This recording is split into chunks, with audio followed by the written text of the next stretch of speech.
శ్రీమాత్రే నమః. ఇంట్లో ఆడవాళ్ళు తెలియక చేసే 50 తప్పులు ఇవే. స్త్రీల యొక్క కొన్ని అలవాట్లు ఇంటికి ఆర్థిక అభివృద్ధి మరియు శ్రేయస్సు తెస్తాయని పెద్దలు చెప్తుంటారు. ఇదే సమయంలో కొన్ని తప్పులు చేస్తే ఇంటికి అశుభ ఫలితాలు వస్తాయని కూడా నమ్మకం.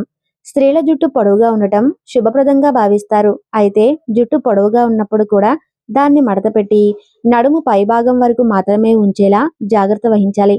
స్త్రీలు ఎప్పుడూ కూడా తమ జుట్టుని విరబూసుకుని ఉండకూడదు. ఎప్పుడూ అల్లుకొని ఉంచడం ఉత్తమం.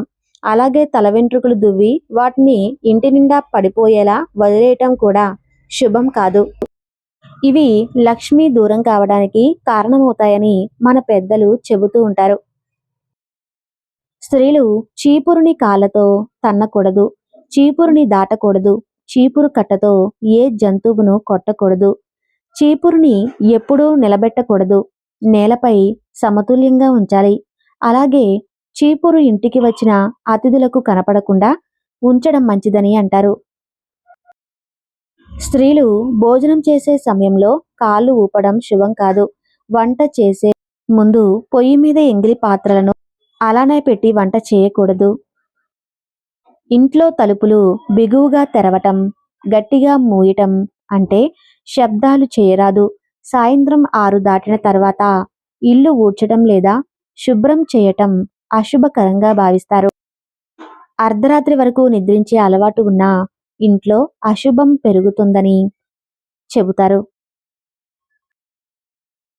ఉదయం లేవగానే వెంటనే శుభ్రం చేయని స్త్రీల ఇంట్లో లక్ష్మీదేవి అడుగు పెట్టదని నమ్మకం.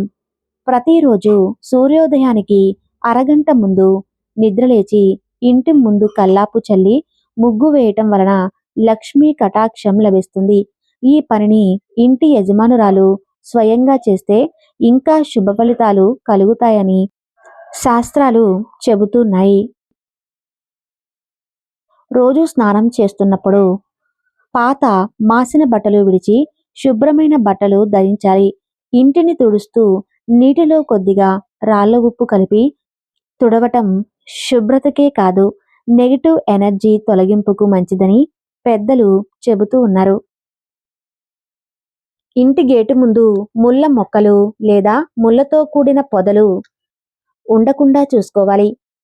సాయంత్రం 7 గంటలలోపు ప్రధాన ద్వారం తలుపులు మూసి వేయకూడదు. వారంలో కనీసం ఒక్కసారైనా గడపకు పసుపు కుంకుమ బొట్లు పెట్టాలి. గుమ్మానికి ఇరువైపులా దీపం వెలిగించి సుగంధ ద్రవ్యాలు సువాసనలు వెదజల్లే పూలను ఉంచాలి. ఇలా చేసేవారి ఇంట్లో లక్ష్మీదేవి ఎల్లప్పుడూ స్థిర నివాసం చేస్తుందని చెబుతారు.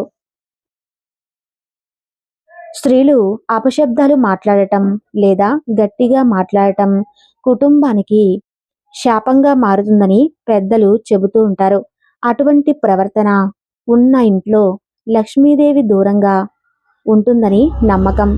వివాహం తర్వాత స్త్రీలు మంగళసూత్రం, గాజులు, చెవి కమ్మలు, మెట్టెలు వంటి శృంగార ధారణాలను ఎప్పుడూ తొలగించకూడదని ఆచారం. అలా చేయటం వల్ల భర్తకు అనారోగ్య సమస్యలు వస్తాయని పురాతన నమ్మకం. వంట చేసే సమయంలో రుచి కోసం వండుతున్న భోజనాన్ని పలుమార్లు రుచి చూడకూడదు. ఎందుకంటే భోజనంలో కొంత భాగాన్ని భగవంతునికి నైవేద్యంగా పెట్టాలి. ఎంగిలి భోజనాన్ని నైవేద్యంగా ఉంచరాదు. మహిళలు త్వరగా నిద్రపోవాలి. ఉదయాన్నే త్వరగా లేవాలి. ఎక్కువ సమయం నిద్రపోవటం రాహు, కేతు, శని గ్రహాల దృష్టి పడుతుందని, అటువంటి అలవాట్లు ధనహాని మరియు ఆరోగ్య సమస్యలను కలిగిస్తాయని పెద్దలు చెబుతూ ఉన్నారు. అందువల్ల ఒక నియమం ప్రకారం మాత్రమే నిద్రించాలి. రాత్రి మంచం పైకి వెళ్ళిన తర్వాత నెగిటివ్ విషయాలు మాట్లాడకూడదు. చెడ్డ మాటలు మాట్లాడితే నకారాత్మక శక్తులు ఆకర్షితమై కలలో ఇబ్బందులు కలిగిస్తాయని నమ్మకం. నిద్రించే ముందు ఎల్లప్పుడూ మంచి ఆలోచనలతో ప్రశాంతంగా మనస్సుతో నిద్రపోతే మన కోరికలు సులభంగా నెరవేరి మంచి ఫలితాలు వస్తాయని చెప్పబడింది.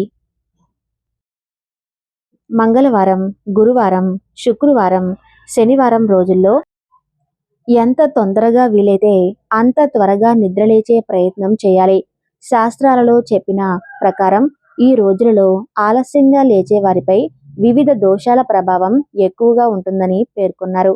అందువల్ల ఈ రోజుల్లో త్వరగా నిద్రలేవటం శ్రేయస్కరం. స్త్రీలు దక్షిణం లేదా తూర్పు దిశగా తలపెట్టి నిద్రిస్తే కుటుంబం ధన ధాన్యాలతో నిండి అష్టైశ్వర్యాలు సుఖ సంతోషాలు ఇంట్లోకి వస్తాయని నమ్మకం. భర్త బయటకు వెళ్ళగానే తలుపులు వేయటం, ఇంటిని ఊడ్చడం అంటే పనులు చేయకూడదు. భర్త గురించి ఇతర వారి దగ్గర చులకనగా మాట్లాడకూడదు. ఆయన వ్యక్తిగత విషయాలు, దాంపత్య విషయాలు ఎవరితోనూ పంచుకోవద్దని పెద్దలు చెప్తూ ఉంటారు. ఉదయాన్నే పాచి ముఖంతో పొయ్యి వెలిగించటం, వంటగదిని శుభ్రం చేయకుండా నిద్రపోవటం అంటే పనులు చేయరాదు. బట్టలను తలకిందులుగా మడత పెట్టుకోవడం కూడా మంచిది కాదు. భర్త బయటకు వెళ్ళే సమయంలో భార్య కోపడటం, వాగ్వాదం చేయటం మంచిది కాదనే ఆచారాలతో చెప్పబడింది. ఇంట్లో ఉన్న వారిపై చిన్న చిన్న విషయాలకు కోపగించుకోవటం, అరవటం, బాధతో కన్నీరు పెట్టుకోవటం కూడా దూరం పెట్టాలి. భర్త బయటకు వెళ్ళినప్పుడు చేతికి గాజులు, నుదుటిపై బొట్టు లేకుండా పంపడం శుభప్రదం కాదని భావిస్తారు. భర్త బయటకు వెళ్ళిన వెంటనే బియ్యం, పప్పు, చింతపండు, పసుపు, పంచదార వంటి వస్తువులను అప్పుగా ఇవ్వటం లేదా అడగటం చేయరాదు. ఋతుస్రావం ఉన్న స్త్రీలు దేవాలయాలు, పూజ గది, దేవతా విగ్రహాలను తాకకూడదు. దూర ప్రయాణాలకు వెళ్ళటం కూడా మంచిది కాదని శాస్త్రం చెబుతుంది. భర్తను కాదని పరాయి మగవారితో సంబంధం పెట్టుకునే స్త్రీల ఇంట్లో దేవతలు కోపగించుకుని మనశ్శాంతి దూరమై లక్ష్మీదేవి కూడా దూరం అవుతుందని చెబుతారు. సుమంగళి స్త్రీలు ఎప్పుడు నుదుటిపై కుంకుమ లేకుండా ఉండకూడదు. 2 చేతులతో తలగీకకూడదు. ఇంటికి వచ్చే సుమంగళి స్త్రీలకు పసుపు, కుంకుమ, తాంబూలాలతో సత్కరించడం ఆచారం. చేతితో అన్నం, కూరలను నేరుగా వడ్డించకూడదు. మధ్యాహ్నం చాలా లేటుగా స్నానం చేయటం మంచిది కాదు. బొట్టు లేకుండా ఉండటం, నాలుకతో తడిచేసి బొట్టు పెట్టుకోవటం, ఎడమ చేతితో పిల్లలను కొట్టడం, కాలు దాటుకుంటూ నడవటం, వడ్డించిన తర్వాత భోజనానికి ఆలస్యంగా రావటం, చేతులు వేళ్లు నాకుతూ భోజనం చేయటం ఇలాంటి అలవాట్లు ఉన్న ఇంట్లో దారిద్ర్యం తాండవిస్తుంది. ఒళ్ళో కంచాన్ని పెట్టుకుని భోజనం చేయటం, మంచంపై కూర్చొని తినటం, నిరంతరం కాళ్ళు ఊపటం, స్నానం చేసిన తర్వాత విడిచిన బట్టలను మళ్ళీ ధరించడం కూడా మంచిది కాదు. డబ్బును కోపంతో విసరటం, కాలుతో తన్నటం వంటి పనులు దారిద్ర్యాన్ని ఆకర్షిస్తాయని పెద్దలు చెప్పిన ఆచారాలు. ఇలాంటి పనులు కుటుంబాన్ని అభివృద్ధికి విజ్ఞానం కలిగిస్తాయని నమ్మకం. తన కుటుంబాన్ని అభివృద్ధి పథకంలో నడిపించాలని అనుకుంటున్న ప్రతి స్త్రీ కూడా పొరపాటును కూడా ఇలా చేయకండి. అలా కాకుండా చేశారంటే మీకు మీరుగా దరిద్రం మీ ఇంట్లోకి ఆహ్వానించినట్లే అవుతుంది. ఈ వీడియో మీకు నచ్చితే తప్పకుండా ఈ వీడియోకి లైక్ చేసి జై శ్రీకృష్ణ అని కామెంట్ చేయండి.